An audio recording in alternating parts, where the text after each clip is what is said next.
Yeah, y'all already know, baby. July 12th, Total Slaughter. Hammerstein Ballroom is going down. Murder Mook, Loaded Lux, Joe Budden versus Hollow the Don.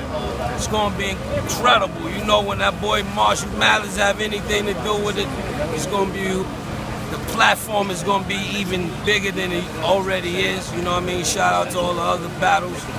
But I think this is going to be historic. I've been involved with battle rap since I ever first started rapping. I've been watching all battle raps. I've been involved with battles. I've been watching them since y'all was battling in the stores at the State Building. Before that, Rough Rider early days, it used to be tremendous battles right in front of the Apollo, in front of the Mart. You know what I mean? So that's a part of the culture that I love.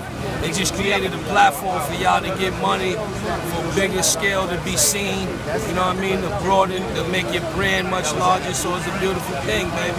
Total Slaughter, I wouldn't miss it for the world. In fact, I canceled the show for about 40,000 just to go to the... Yeah, if you don't have your tickets for Total Slaughter, you better go to Ticketmaster right now because July 12th is right around the corner. Platinum VIPs are sold out, but floor seats and gold VIPs are still available. If you want to watch it on pay-per-view, I suggest you go to TotalSlaughter.tv for more info on how you can watch the live TV broadcast.